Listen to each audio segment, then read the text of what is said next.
की आहटें पाजेबों की झनकारें सुन लेती हैं। धीरे धीरे बोलो,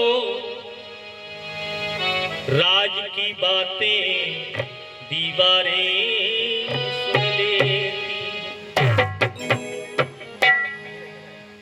आशीष भैया,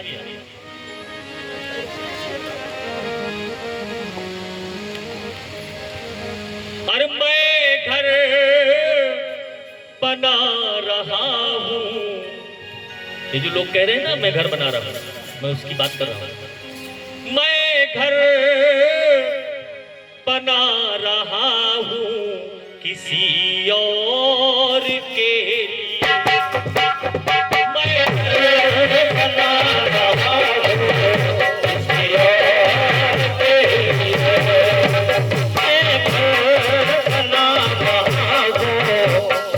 और के लिए। हमारे दरोगा जी ने एक यहाँ भी मकान बनाया। किसके लिए? अपने लिए बनाया? नहीं। हमारे ठाकुर साहब ने भी कई मकान बनाए होंगे। किसके लिए? अपने लिए नहीं, किसी और के लिए। मैं घर बना रहा हूँ किसी और के लिए। मैं घर बना रहा हूँ किसी और के लिए। किसी और के लिए। मैं घर बना रहा हूँ किसी और के लिए। खुद को मिटा रहा हूँ, खुद को मिटा रहा हूँ किसी और के लिए। मैं घर बना रहा हूँ किसी और के लिए।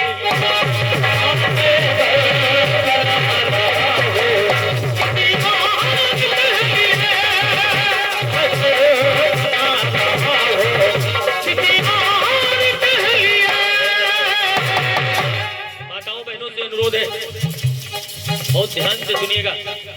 भले ही कुछ दीजिएगा नहीं, लेकिन इन पंक्तियों को ध्यान से सुनिएगा। दे तो आप लोग वैसे भी नहीं, ध्यान से सुनिएगा।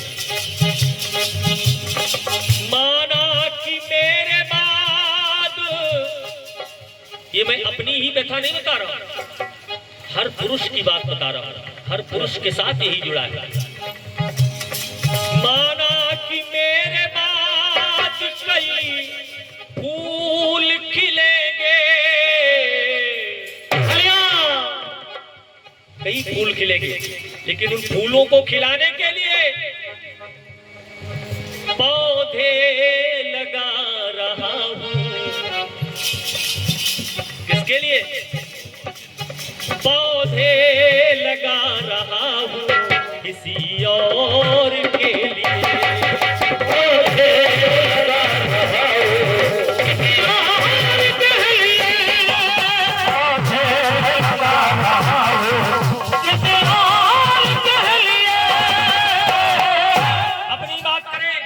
तो संगीत को सीखने में ये हमारे मन्ना तिवारी जी बैठे हैं, बहुत पुराने मित्र हैं हमारे, लगभग 30 साल, और 30 साल बाद ये मिल रहे हैं। आज यही शुक्लागढ़ में रहते हैं। हमने इनको कहीं से इनका नंबर मिला, भैया बुलाया, और इन लोगों के साथ यही ये श्रीनगर लगता है ना, श्रीनगर में जाने कितने गुरुओं के पास आके संगीत सीखने का प्रयास करते थे। जैसे हमारे दरोगा जी हैं, प्रारंभिक दौर कैसा रहा होगा जब आप पुलिस के चयन के लिए भाग रहे हो, तो वही बच्चों से बताना कि मैंने तो ठोकरों में गुजारी है जिंदगी।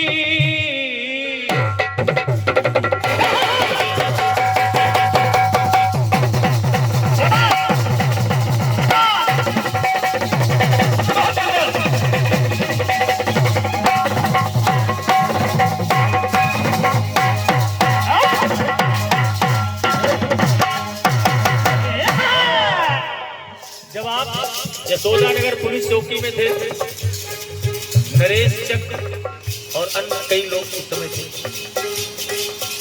हमारी भी उस समय साइकिल से दौड़ होती थी जगह जगह कार्यक्रमों को करने। हाँ, अब सुनिएगा कि मैंने तो ठोकरों में गुजारी है जिंदगी, लेकिन अब क्या कर रहा हूँ? क्या ठाकुर साहब, अब कर क्या रहा हूँ? पत्थर हटा रहा हूँ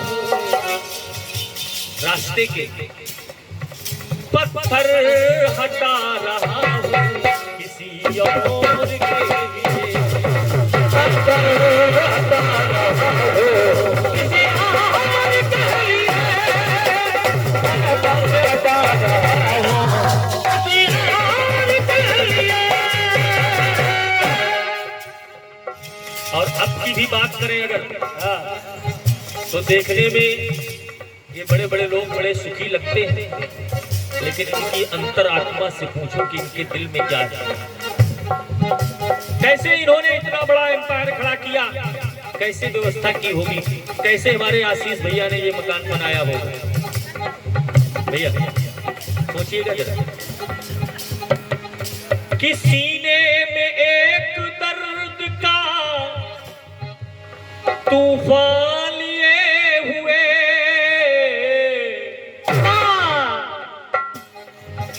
अरे सीने में एक दर्द का तूफान लिए हुए, और अपनों के सामने मैं मुस्कुरा रहा हूँ। दिल में बहुत कुछ है लेकिन फिर भी मैं मुस्कुरा रहा हूँ किसी मैं मुस्कुरा रहा हूँ किसी और के लिए, मुस्कुरा रहा हूँ किसी और के लिए। एक विशेष बात बता, कभी कभी ऐसे हालात हो जाते हैं और हम सबके सामने होते हैं, हालात जिंदगी ने मजबूर किया है,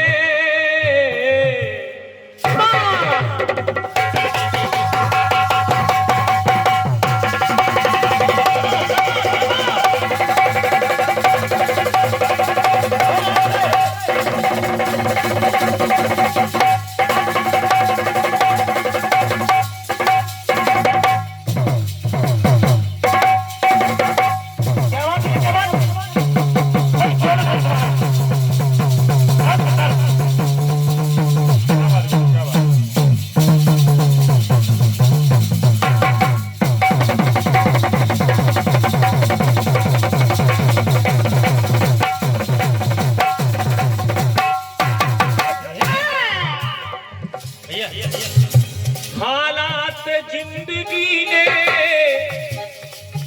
मजबूर किया है,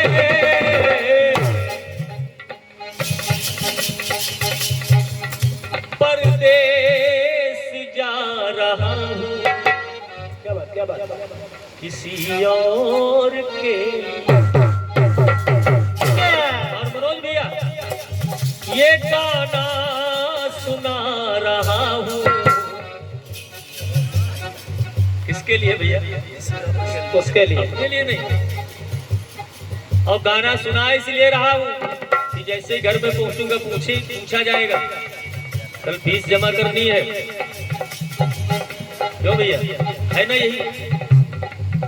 अरे उस बात को लोग कहते हैं, मैं माँ की बुराई नहीं करता, लोग कहते हैं माँ ने ये किया, माँ ने वो किया। मैं मानता हूँ माँ से मेरा भी जन्म है, लेकिन माँ के साथ एक और शक्ति है जो हमेशा कार्य करती है, उसको पता नहीं क्यों लोग झुठला देते हैं, वो है पिता। क्या बात? अरे पिता के दिल से पूछो क्या नहीं करता पुत्र के लिए, जहाँ मस्तक न झुकाना हो वो मस्तक झुका देता है। पुत्र के लिए ढोलक बजा रहा है, कहाँ से? अकोहरी से, मौरामा के पास से चल के आया, ढोलक बजा रहा है। ये पिता ही है। अरे पिता के हृदय से पूछो जिसके एक संतान नहीं है, उसके हृदय से पूछो, जाने कितने पत्थरों को, जाने कितने वृक्षों को, जाने कितने मंदिरों में चौखट में मस्तक झुका डालता है। कभी ओझाओं के चक्कर में, कभी तांत्रिकों के चक्कर में, यहाँ नींबू काटो, वहां अंडा चढ़ाओ, वहां शराब चढ़ाओ, क्या क्या नहीं करता पिता। पिता के लिए भी गाना चाहिए, पिता भी कम नहीं काम करता। और ये पिता भी क्यों लगा पड़ा है? 12 बजे दोपहर में धूप में बिल्कुल निचाट निकले, भयंकर धूप, चेहरा लाल हो गया, पहुंचे साथ धर्मा जी, क्या भैया ये गाना सुना रहा हूं किसी का